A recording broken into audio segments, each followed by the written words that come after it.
Hello. The main topic of today's video is, how much would you pay for this?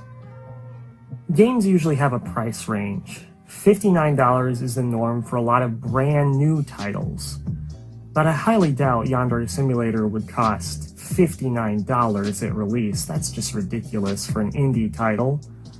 In fact, Undertale's Collector's Edition sold for way less than $59. You can find it for about maybe $30 on eBay and such like that. It's really not that much anymore. And other titles go in the $35 to $40 price range, like Crash Bandicoot, because those were just remasters. Xenoblade was about $49, $50 range, because it was still a pretty damn good remaster with some extra DLC thrown in there. So $15 to $20 titles are mainly things that were either marked down, I'm guessing, or lots of people don't really play those games anymore, but they're still fairly popular titles. And $10 to $5, you're really scraping the bottom of the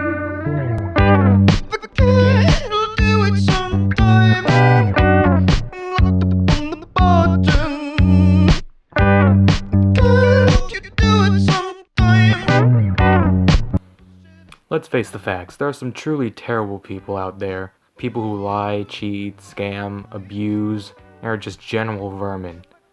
Then, there are those people who are vermin, but know it. And because of that, they want to change. They want to be accepted by society again. But everyone knows one thing. Those who don't learn from history are doomed to repeat it. Thus the jerks who refuse to re-examine their actions and learn from it are doomed to repeat them and never be better. Some of them will wonder why they can change, and suspect it's because the world has wronged them. Little do they know, it was them the entire time, impeding their own progress. And that's how I would describe YandereDev.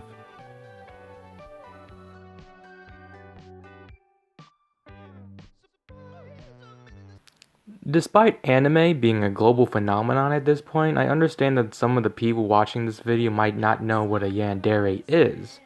To quickly go over, a yandere, not to be confused with tsundere, is according to Wiktionary.com a character, usually a girl, who fits the stereotype of being generally kind, loving, and gentle, but suddenly switching to be aggressive or deranged, homicidally so. Typically, a yandere will put aside their moral values in order to obtain the love of someone else. Yandere Simulator is exactly what it sounds like. It's a game where you control a yandere and request to capture the heart for her school crush, Senpai. Like most people, my first introduction to this game was through its popularity on YouTube. I eventually watched some videos of Markiplier playing it, and well, something was off for me. At some point, my brother downloaded the games, and so I had my first chance to play it. It was a long time ago, so the details are unclear, but what I can recall was that my computer could barely handle going over 30 frames per second. I did do stuff in the game, but something was off still. I didn't like it. I didn't like the idea of being an obsessed girl killing people in order to gain love. Back then I just chalked it down to being uncomfortable with the violence.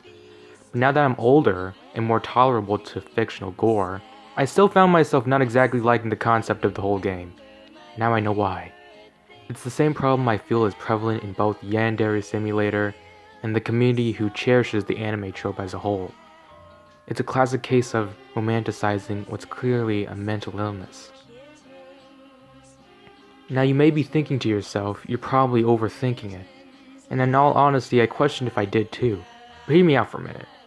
Yanderes, despite being murderous and deranged stalkers, get a surprising amount of love from fans. They're seen as cute, in the same way that a lot of people see Harley Quinn from the Batman comics as cute. Yes, they have a mental illness, and yes, what they do is wrong, but the community that idolizes them find those traits attractive. In the same sense, Yandere Simulator glorifies the actions of you, the player. In the game, you have a deadline at the end of the week. When the deadline comes to a close, someone will have already claimed your crush. It is your job as a player to get rid of those obstacles that are your rivals in any way possible. You can do this in a myriad of ways, such as simply murdering them, framing them for murder, or even pushing them to the point of suicide. It doesn't matter what happens to those people as long as you claim the heart of Senpai. That already sounds fucked up on paper, and it's just as fucked up in practice. But I'm in no way saying that a game is not allowed to have controversial content in their stories. In fact, if we look at the recent South Park games that have been released in the last decade, we can see that you could still make a phenomenal game. However, that doesn't excuse what Yandere Simulator does. Let me explain with a non-video game example.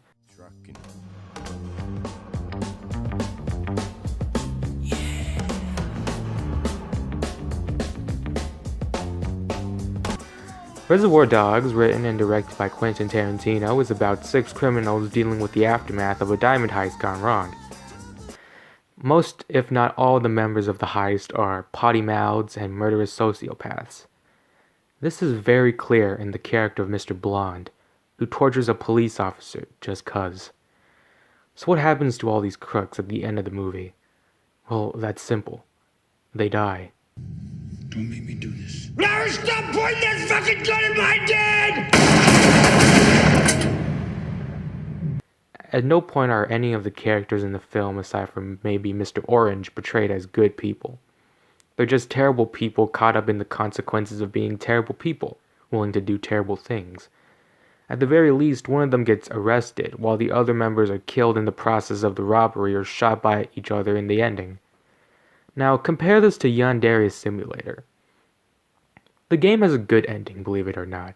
If you manage to swat away all your rivals before they win over Senpai, then he admits his feelings to you. I find this problematic for a big reason. Now, keep in mind this is my opinion and perspective. I could be wrong in saying this, so feel free to tell me. There's a difference between Yandere-chan and the criminals in Reservoir Dogs. The criminals in the film face the consequences of their attempted crime. They ultimately pay the price by dying. In short, because these people choose to disregard their morals in order to make a bit of money, they are punished with death at the end. This is also similar to many Coen Brothers protagonists, where they try to take the easy way out by bending the law, only to have them be punished, making their journey meaningless in the end. Yandere-chan, on the other hand, while being a legitimately horrible person depending on what you do, is never punished. In fact, she's rewarded, actually, for being able to get rid of the rivals. So in short, because Yandere-chan chooses to disregard morals in order to gain love from a crush, she does have the ability to get what she wants without any negative side effects present after it all. This is different in, say, Martin Scorsese's Taxi Driver, where Travis Bickle gets what he wanted, which is to save Iris from a prostitution ring. However, he also has to deal with the fact that not only has he scarred this young girl for life, but that he was also unsuccessful in changing the world he so despises. Don't shoot him!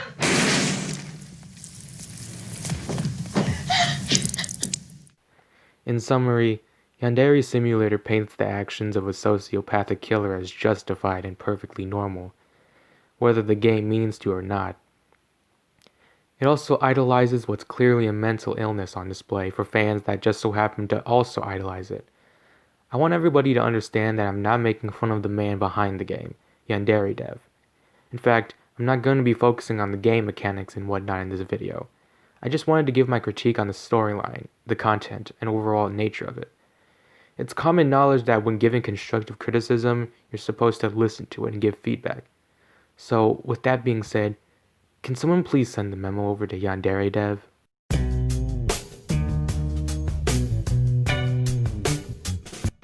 The story of Yandere Simulator started all the way back in 2014 on a 4chan message board. A young, soon-to-be game developer pitched the idea of a simulator game where you live out the fantasy of being a yandere. It was received positively, and thus the long and winding story of Alex's career began. Taking on the name YandereDev, the game started development in April of 2014 and ended, well, it hasn't ended, which is where the first piece of backlash shows itself. 6 years is a long time to be developing a game, though it can be understood since YandereDev was working alone on the entire project by himself, initially, more on that later. Because the game was taking so long to be published, naturally, people started getting antsy. We've seen projects take forever to be published. Some games turn out to be masterpieces like Final Fantasy VII, while others disappointed the masses like Duke Nukem Forever. However, I'd like to call attention to a few other games, Overwatch and Half-Life. Overwatch's development cycle spanned 2 years. Half-Life's development cycle also spanned 2 years, including the time it took to remake the game because Valve wasn't satisfied. At some point in 2017, Alex partnered with TinyBuild to help develop, publish, and polish up the game. Through that agreement, coders were able to unveil the shit show that was the game's code. Now, I'm not a coding expert, not even a novice, but from what I'm getting at from multiple sources, the code in this game is severely messed up. Alex's coders offered to help tidy up the code, but unfortunately he declined. His reasoning being that he didn't want to mess it up to the point where it seemed completely foreign to him, which is kind of a meh explanation to me. It sounds like maybe Alex just needs to research a bit on how to properly code a video game. And maybe he had already done the research. If so, then something must have gone wrong when learning. The same year Alex partnered with TinyBuild was the same year he cut ties with them, so development was kind of uneven, so to speak. It's been 6 years after all, but even then, the fans that have stuck by with them all this time must clearly be dedicated and supportive to Alex. Because of that, Alex himself must be thankful back to the fans, right? No, unfortunately.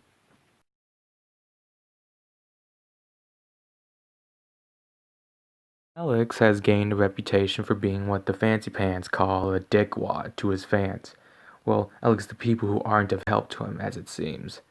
At some point, Alex uploaded a video to his YouTube channel, in which he addressed certain fans that tried volunteering to help out in his game.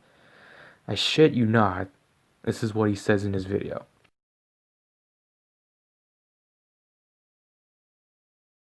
It's possible for some volunteers to be obstacles. Every day, dozens of people, honestly dozens, contact me and volunteer to contribute to the game. Unfortunately, only about 10% of them meet my standards. Now, I like to think that developers of games tend to get emails just like Alex here, volunteering to help out with their game. If I were such a person who received an email, I would either ignore it or tell them politely that I'm not interested. Politely being a key word here. However, Alex makes the mistake of chastising people who care about the project but can't help. If someone like Toby Fox or maybe even a malicious company like EA had someone volunteer to help but weren't interested in their help, they would most likely just turn them down politely. They would not, however, go out and shit on the person who tried to help them in public. This is the equivalent of asking someone to help set up a TV, realizing they can't help, and telling everybody else that since they couldn't help set up your flat screen, they have no dick. Alex then proceeds to show art that was possibly sent to him by someone volunteering to help. This person, judging by their art style, is probably very young. To go out and to do this to somebody of this age is heartbreaking to them. Understand the idea that the game is violent and gruesome, and thus it's not supposed to attract kids. Well, we need to understand that it does anyways, thanks to popular Let's Players. Again, this is a possibility. That might just be a mock-up for the video's sake. Whether this person is 9 and learning how to draw, or 30 and still learning how to draw, is just insensitive. Just have some common decency. You're doing this in front of at least 1 million people. Alex then goes on to explain that because he's been working on the game for 2 years, at the time of the video was uploaded, all the niceness and patience has been sucked out of him. Working on this game for the past 2 years have been stressful, and has sucked all the niceness out of me. I no longer have any patience left. I understand that working on something big like a game, especially for this long, can make you a bit uneasy. However, this doesn't make what you do wrong any less, well, wrong. What you're doing here is blaming your terrible attitude on something other than your own self. You understand you're being a toxic person, but instead of doing more work to be a better man, you instead choose to blame stress. Alex also mentions some emails he's been sending back to people. I've started responding to emails using very harsh and abusive language. I'm not proud of myself for doing this, and I'd like to stop. But it's become impossible to control my temper when I'm subjected to the same stupid garbage every hour of every day, despite the fact that I constantly ask people to stop. I'm only going to get grumpier and grouchier, and the angrier, the longer this goes on. Please stop sending me stupid emails. There he goes again in this rant. He fully admits to being both harsh and abusive when responding to people. He also then goes on to admit that he doesn't like what he did and wants to stop. So okay, he's done the first step, which was admit what you've done wrong. The next logical step is to stop doing said thing by ignoring these people and learning how to respond logically and kindly.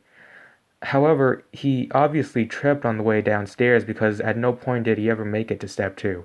He instead blames the people, his own fans, might I mind you, that are sending this stupid garbage, and states that if they don't stop trying to help, he's never going to change his ways. Just imagine this scenario. There's a racist in your town. He's always cynical against people who aren't his race, yet says that they can stop. But they won't be willing to stop unless everybody who isn't his race leaves town. You see what I mean? Alex wants to change his ways, yet his solution is not going to benefit him as a person. It's only going to reevaluate his viewpoint, which is that if you can't help him, then you're worthless to him, and he has every right to treat you as harshly as he wants. This isn't just an isolated incident of him treating his fans poorly.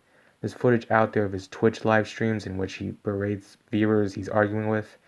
In one clip, he tells someone to shove a cactus up their ass, and another, he tells someone that they should just straight up kill themselves. You know, it's not surprising he uses 4chan.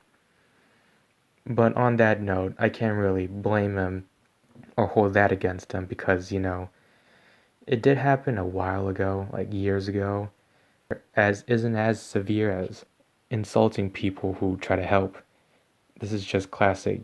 I lost my temper for a minute there, but whatever.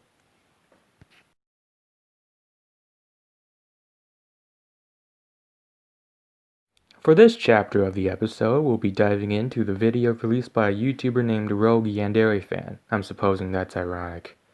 In this video, Riff shows us a screenshot of the Yandere Simulator subreddit, in which YandereDev explains that he invites any constructive criticism.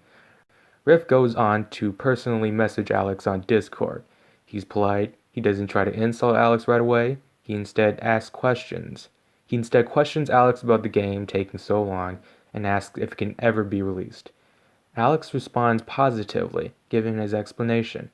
Riff then brings about the topic of all the criticism coming Alex's way, to which Alex states that most of the criticism can be easily debunked. Riff brings up the fact that people are complaining about the game's frame rate. Alex then says, then you don't understand code. They get into a bit of a quarrel where Riff explains there's no excuse for the code being as bad as it is. Alex, on the other hand, explains how he doesn't think he's making constructive criticism, nor will he be able to change his mind on the subject at hand. Riff finally breaks it to Alex. If you block me, go ahead. But blocking people for criticizing you will only worsen your reputation. It's not slander either. If someone was faking things about you, then it would be slander. But the frame rate is proof that maybe the current code in the game isn't the most efficient. We all want popularity and fame, I understand. But you have a game to deliver. And I don't think the game will be positively received if it doesn't run consistently.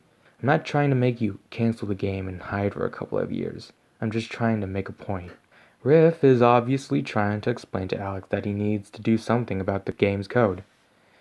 He reasoned with him the best he could, without outright calling him insults, or trying to put him down. In short, Riff did the most reasonable thing in this situation. So what does Alex do in response? He tells him that all the criticism is propaganda that's trying to make him look like some sort of malevolent caricature of himself. And to put a nice little bow on the Christmas present, he blocks him. Long history of responding well to criticism, my ass. But I'll give Alex the benefit of the doubt here. Maybe this was just one bad interaction, and he's changed. In order to do that, we're going to have to contact him directly. So maybe we have to take the Riff route.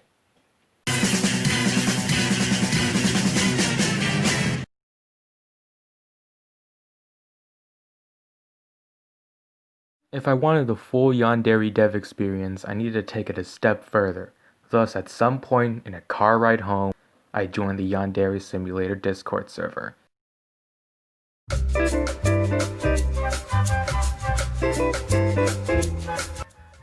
Knowing the owner's history of toxicity and general rough attitude made the whole experience of being there weird.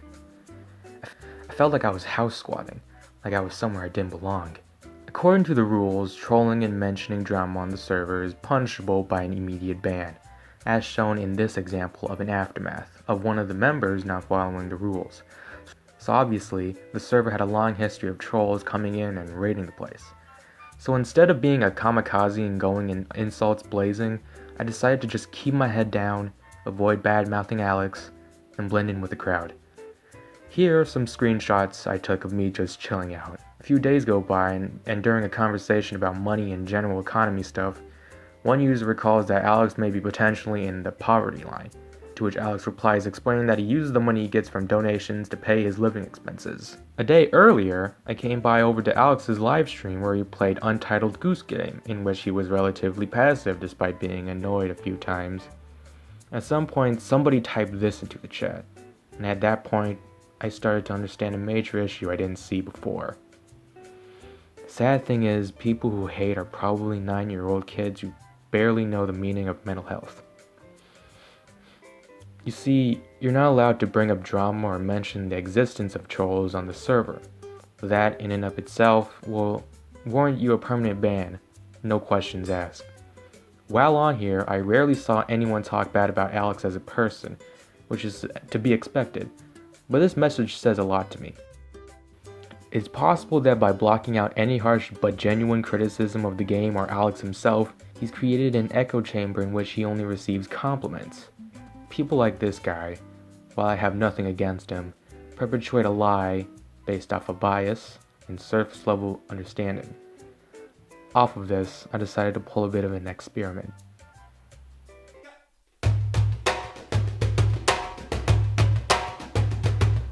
In the server's off-topic channel, I asked the members if they knew about the show BoJack Horseman, to which a member, whom we'll call Jane, replied, "Hey, quick question, has anyone here seen BoJack Horseman?"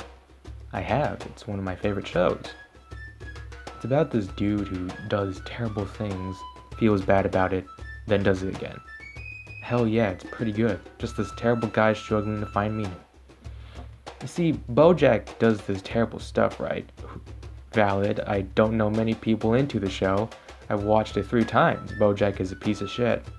He is, right? So if someone is a terrible person, should that person own up to their mistakes? I think you can see what I'm doing here. I'm asking the members' thoughts on Alex's actions while disguising it in the form of a conversation about a show.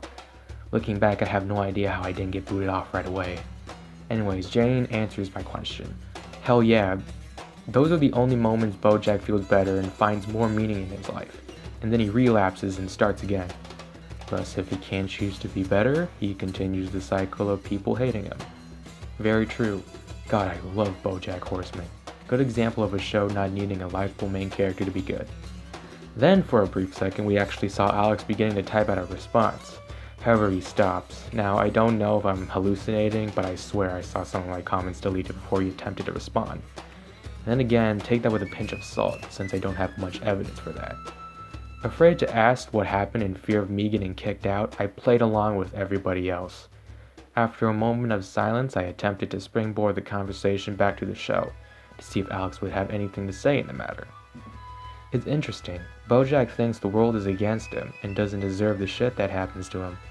But really, BoJack is the main cause of his unhappiness. That's very true, and almost every time he tries to better himself, he's the one who undoes his progress. It was at that point I felt the need to interview Jane personally. If Jane believes this stuff that terrible people need to own up to their terrible actions, why would she be on the server? I wanted her reasoning. I asked her to friend me, and thus we started chatting. "Are you adding YandereDev, right?" "What?" Like, the whole thing about BoJack sounds like a certain developer, or might I be reading too much into it? But either way, I support you. Off that, what ended up happening was that I confessed I was here to study. She then went on to say she agreed with what I was doing once I told her why I was doing what I was doing. Suffice it to say, we're friends now, and if Jane would like to have her voice on the matter. Hello, I'm Pink Vomit, and I do lots of art and Twitch streams, and hopefully I'll do more YouTube videos. If you want to check me out, follow me on Twitter, with whatever you want to do. But this is about YandereDev, and I'm going to try and keep this short and sweet, because I don't want to take up too much time in the video, and especially because anything YandereDev's done or said you probably already know about. Like, everyone's talked about it at this point. Personally, I believe he's not entirely irredeemable, but he shows no signs of even acknowledging his wrongdoings. Everyone who doesn't like or agree with him is a hater, a troll, a snowflake SJW, who only want to destroy him. Personally, I don't think you need to be a snowflake to dislike someone who tells people to kill themselves on Twitch streams, threatening his own suicide over someone developing a similar game, stealing and not crediting art, just to name a few of the things he's done. I do have sympathy for him, his mental health, and I imagine handling all the backlash he gets is definitely a struggle. However, that doesn't give him a free pass. You could easily go through his debunk tab on his website and debunk his debunks, but the fact that he has to make an entire tab just to debunk drama about him. But at this point, I don't think it matters to him or his community. They don't care. They believe in this person, and we see the same behavior over and over with other content creators. They amass a following that manages to tunnel vision on this idea that they have of the creator. It's also interesting to note that while being in his Discord server, I experienced a lot of users expressing transphobic or homophobic rhetoric. Now, sometimes it's hard to discern if they're joking, but the fact that it's accepted and not even questioned in his server is something to keep in mind. My last opinion is on the game being a V-slice. He states this in his What's Going On with Yandere Simulator's Development YouTube video in 2018. This video is riddled with things that bother me. If things that he mentioned in this video have changed in the past few years, let me know, because I couldn't be bothered going through all his YouTube videos to find out. But number one, he tries to use Yooka-Laylee as an example of a crowdfunded video game that disappoints people. This is simply not true. Yooka-Laylee was well received, and actually a very interesting take on the platforming genre. I recommend watching H-Bomb's video, What Modern Games Can Learn from Yooka-Laylee, if you want to hear more about this. It's more of a nitpick from me, and not really faulting him here. There's nothing wrong with having bad taste and thinking that it was a bad game, but from my general understanding, the game was actually really good. He says he decided early on that a combination of things made him decide not to do the crowdfunding, but I'd honestly argue his Patreon is already a source of crowdfunding. The people donating to his Patreon aren't doing it for no reason, and they aren't getting any actual rewards from it unless you count, like, the Yandere Simulator that everyone can download. They're doing it for the promise of the game, the finished game. He then says that during the 4 years of developing the campaign, he never thought of Janssen as a V-slice. But then he goes on to say that he's realized that he actually did just make a V-slice without realizing. Like, seriously, this entire video is just filled with contradictions. He also states that he wanted to build a reputation as a legitimate and trustworthy developer before even attempting a crowdfunding campaign. And honestly, to this, I say good fucking luck, buddy. The only people I can imagine seeing YandereDev that way are the dedicated fans he's already got. Because anyone who isn't a fan and knows of him definitely wouldn't consider him trustworthy, especially with their money.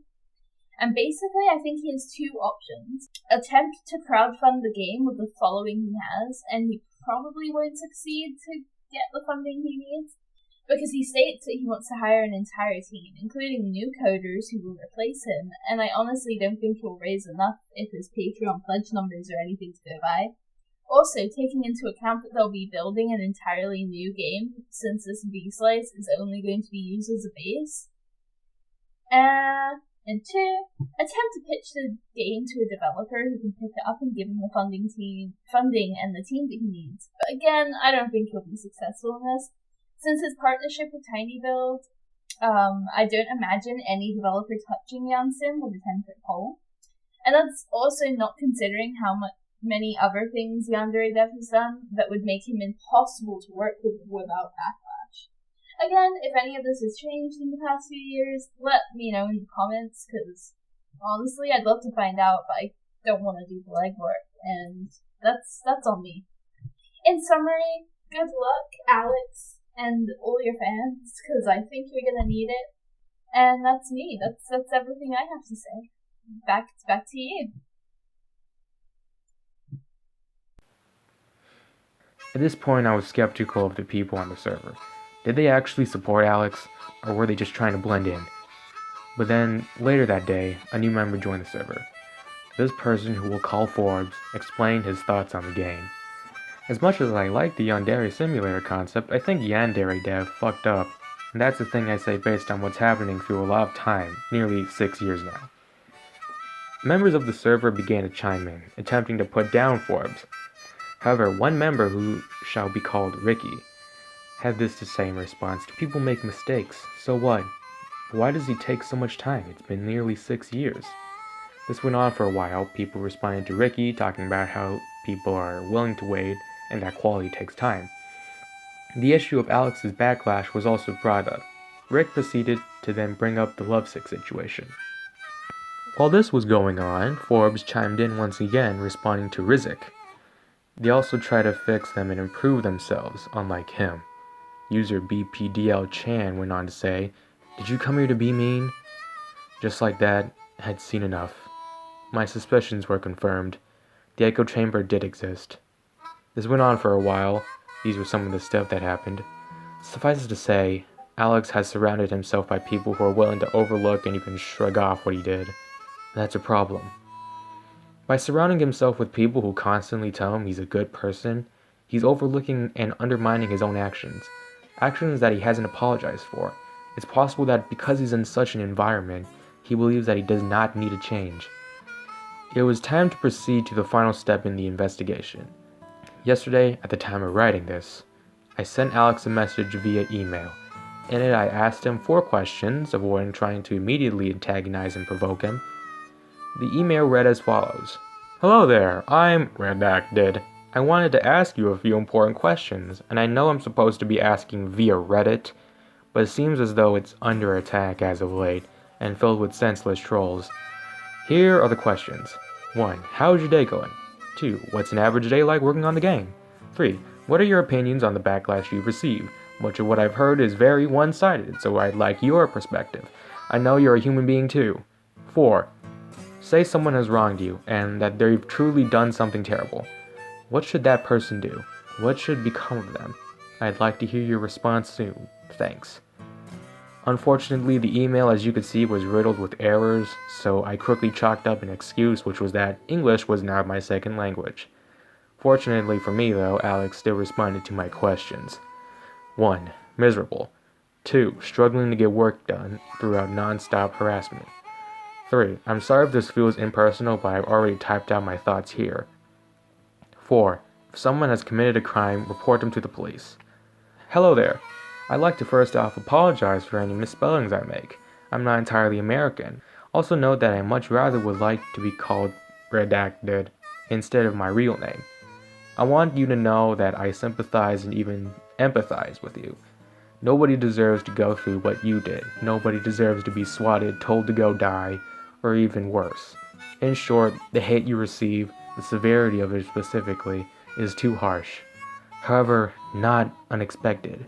In the past, you have used models from the Unity store, particularly the model for the students, i.e. Yandere-chan. That's fine. But what bugs me is that you've decided to profit off of said character model by selling t-shirts with her on it. A character design you did not make. There have also been body pillows sold, but I'm not sure if that's you or a third party selling them. A year ago, you claimed that only 10% of the people who volunteer to help actually meet up to your standards.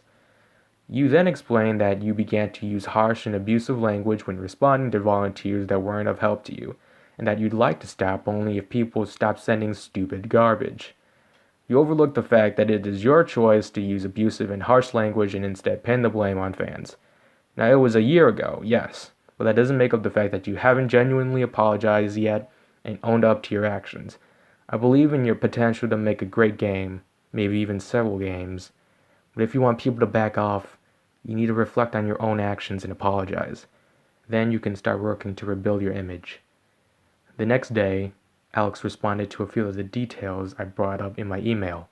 Yandere-chan's design is black hair, black eyes, black stockings. This is not the design of the AOI character model. Yandere-chan's design is my design, regardless of what character model I use to depict her.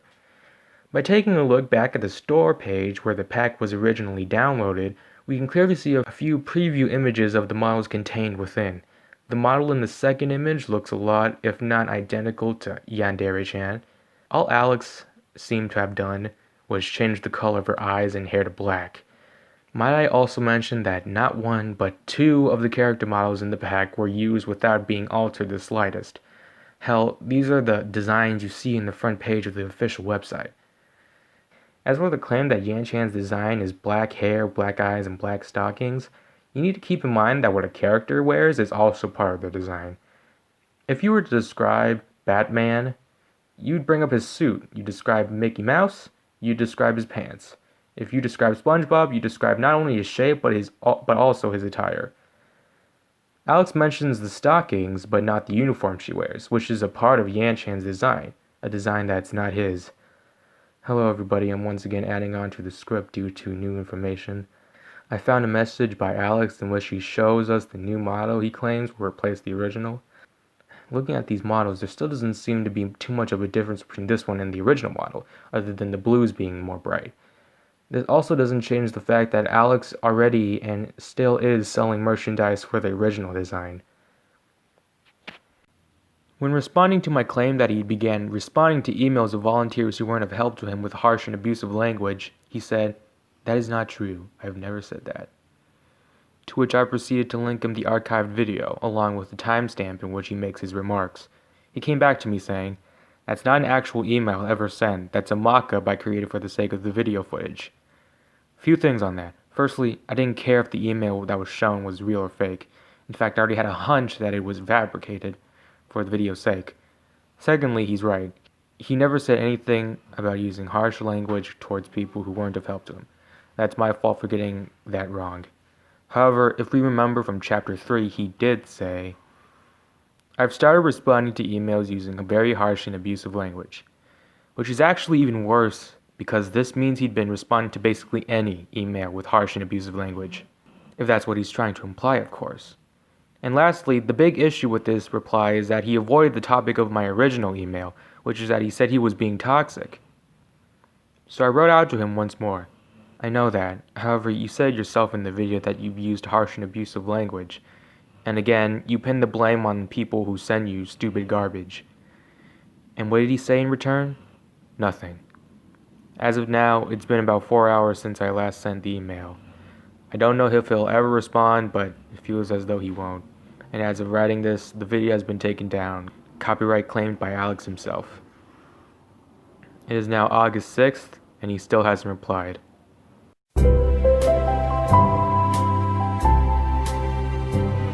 Yandere Simulator, to a lot of people, wasn't a perfect game. There were flaws in some of the mechanics, and you also had people calling it overly ambitious. Whether I agree with them doesn't matter, because that's not what I'm focusing on here. However, 2 months ago, a channel by the name of Dr. Apis published a 2-part video essay explaining the flaws in the game. Off that, Dr. A decided to take matters into his own hands. A few weeks ago, he released a video showcasing a demo for his new game, Lovesick. According to the FAQ in the description, Lovesick was pitched as a reimagining and reworking of Yandere Simulator, aiming to improve upon the ideas and concept of the original. As we can see in the video, the game looks nearly identical to the original. It has the same anime art style, with the major difference being the graphics quality itself. The biggest and most talked about aspect of the FAQ was the fact that Dr. A claimed that he and another developer worked on the demo for about 2 weeks. This, to many naysayers of Alex, was proof that if this much progress can be done in such a short amount of time, then he himself has no excuse for taking 6 years to work on the game.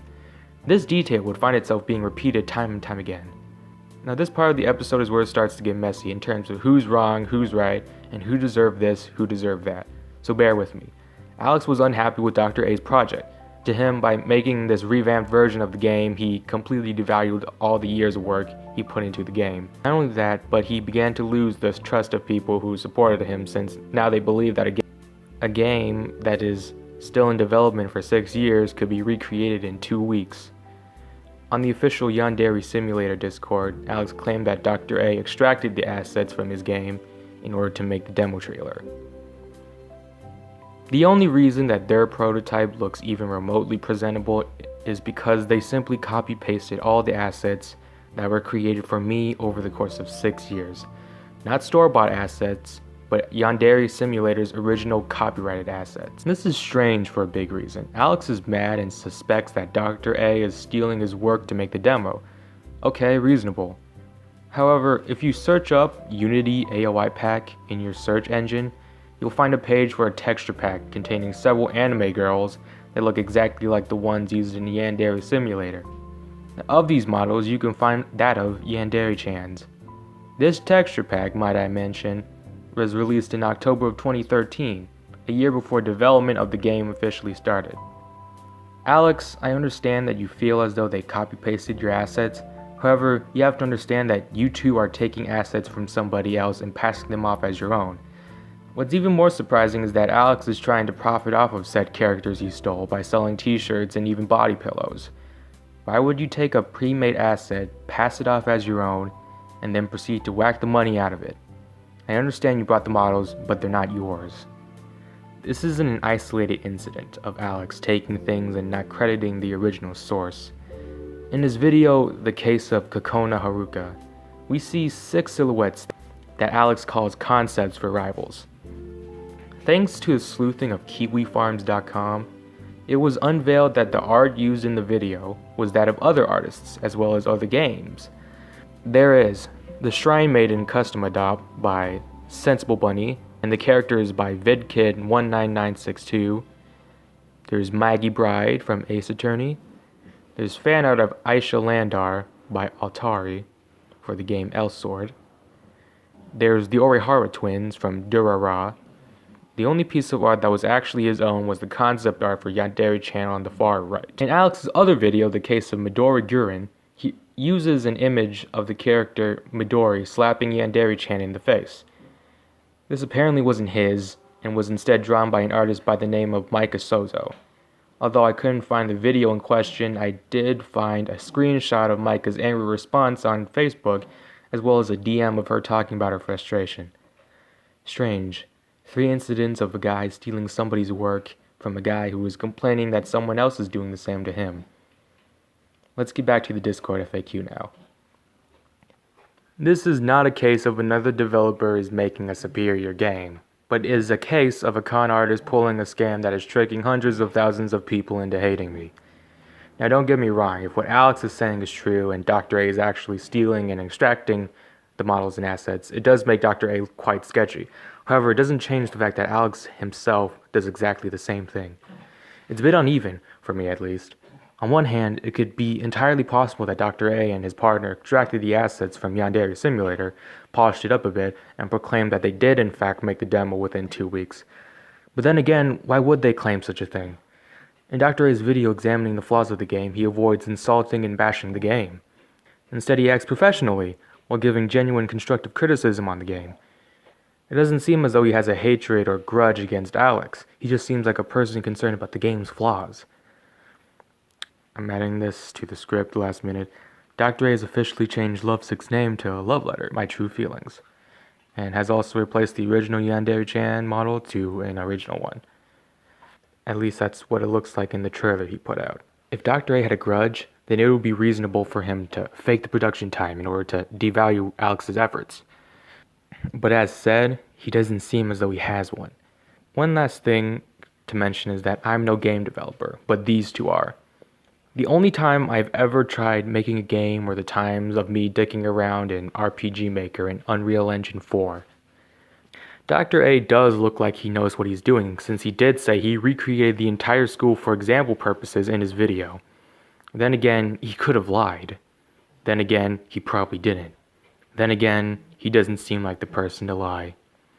The drama between Alex and Dr. A spiraled further. That is until it got to a point.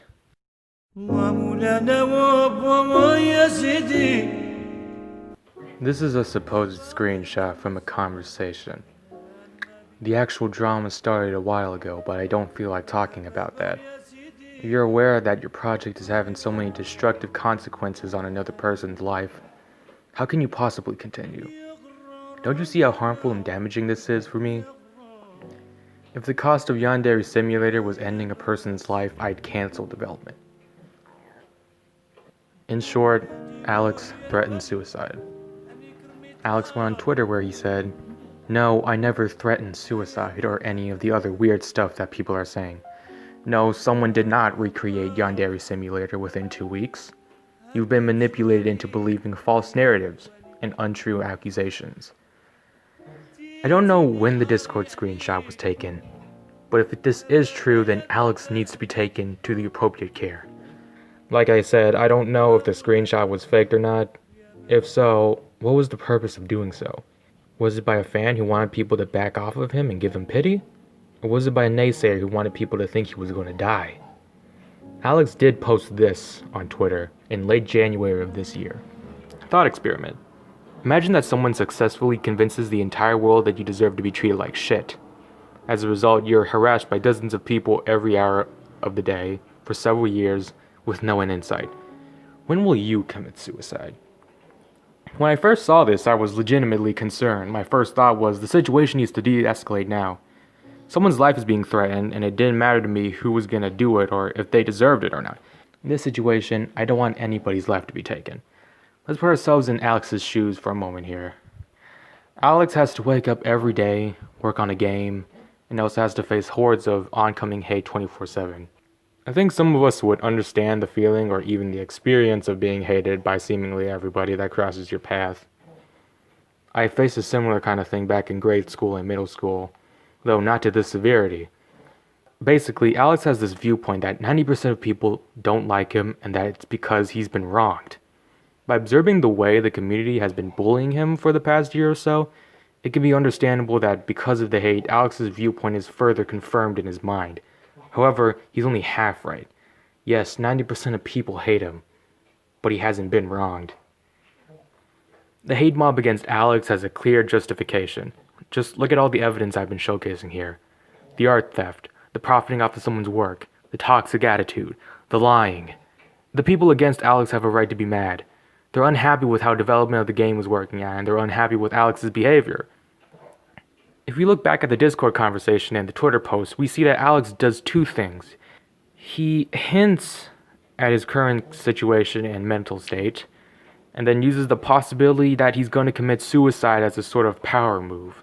This is similar to what the writers do in the Netflix show, 13 Reasons Why. When the main character, Hannah Baker, committed suicide, the death itself wasn't used to spread awareness about suicide, nor was it to push a message against suicide.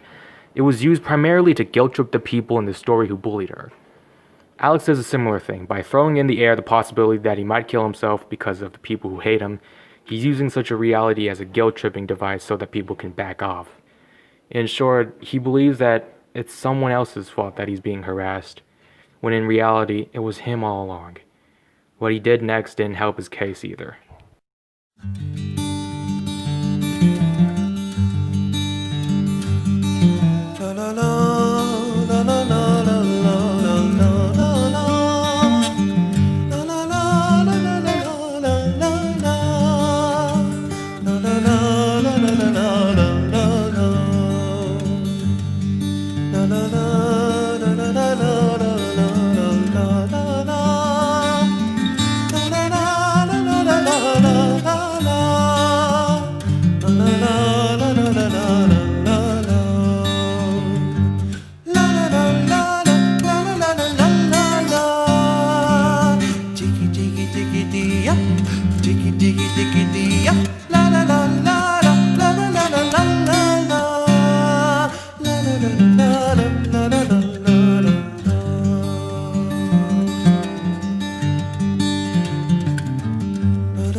Before I get into the final and most important chapter, I feel as though it's necessary to recap every bad thing he's done so far, as well as adding new ones that I didn't already mention. Alex has used art from different people and publishers and has passed them off as original. Alex also did not credit an art piece made by somebody else. Alex used character models that were not his and still hasn't replaced them. Using the character model that wasn't his, Alex proceeded to profit off of it. Alex has told someone in the past to shove a cactus up their ass as well as tell another person to kill themselves.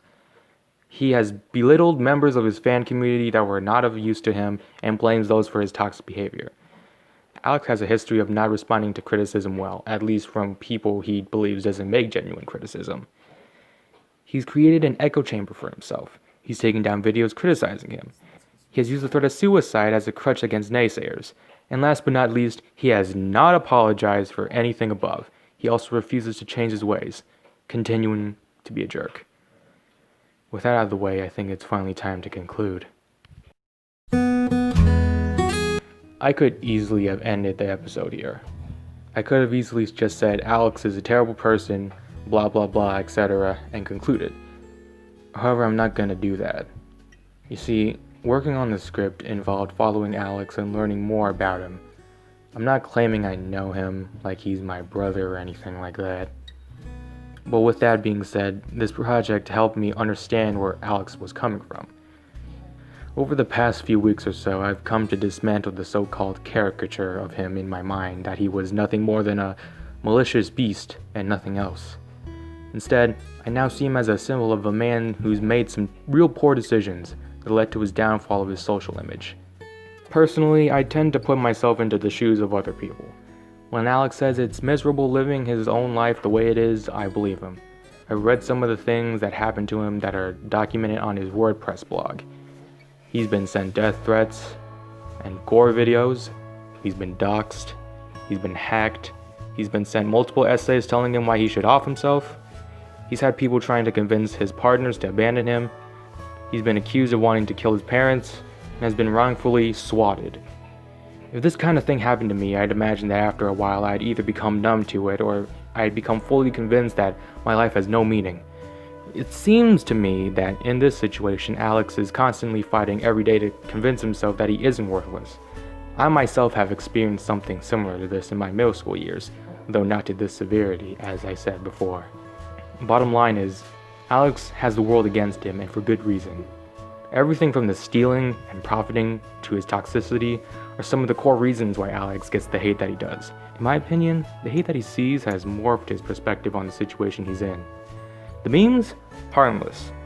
But the hacking, the essays, the swatting, the accusations, all of these are clearly attempts to ruin his life.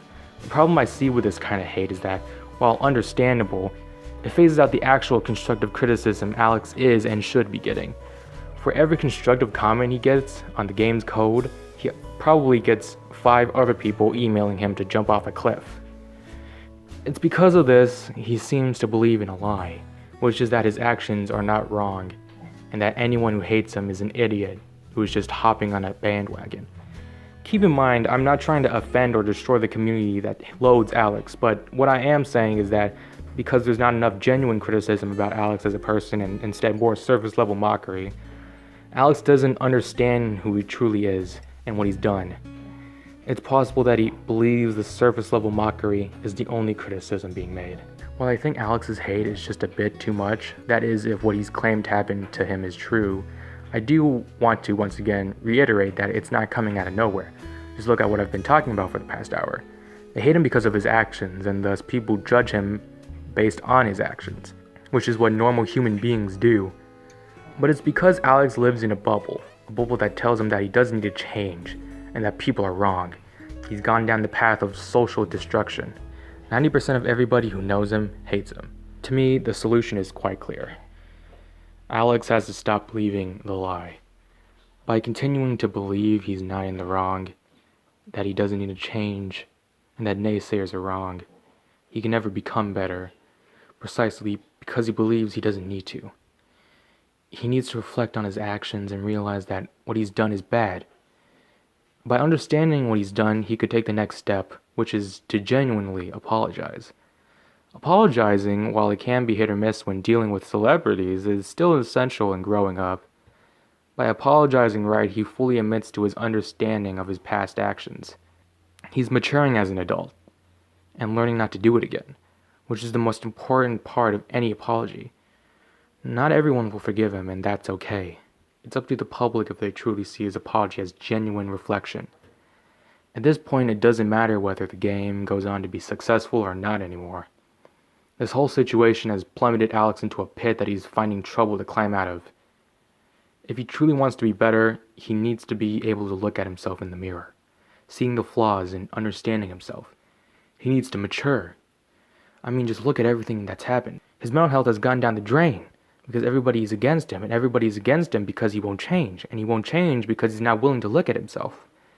Alex is not the only person who goes through this. People of all ages have gone through a phase like this at some point. Austin McConnell, a YouTuber, went through a similar phase like that. Austin McConnell, a YouTuber, went through a similar phase like Alex's while working on his first ever film, Sprouting Orchids. But the difference is that Austin changed. He looked at himself, realized he was a bad person, grew up, and worked to be a better man. Because of the situation he was in, because of all the bumps, he learned to improve. Alex, on the other hand, while he's gone through many bumps, he refuses to learn. He refuses to improve. George Santayana puts it simply: those who cannot remember the past are condemned to repeat it. The whole situation, this whole project of mine, has left me saddened. I sympathize with what Alex is going through. Almost total social isolation. But I can't say it isn't deserved. Alex, if you're watching this in your quest to purge the platform of anti-YandereDev content, hear me out.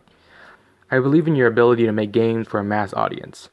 I believe in your ability to learn how to make great games that people will grow to love and cherish.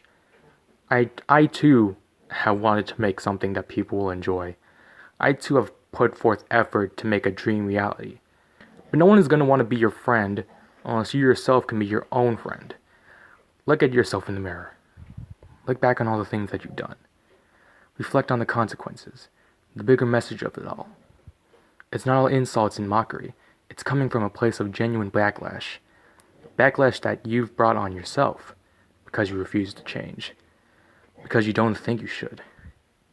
Because you think you're fine the way you are, and thus you've created this echo chamber for yourself in which you're never told that you can't keep being this way. If you truly want to rebuild your social status, if you really want to rebuild the trust that you tried to regain all this time, then you need to be better.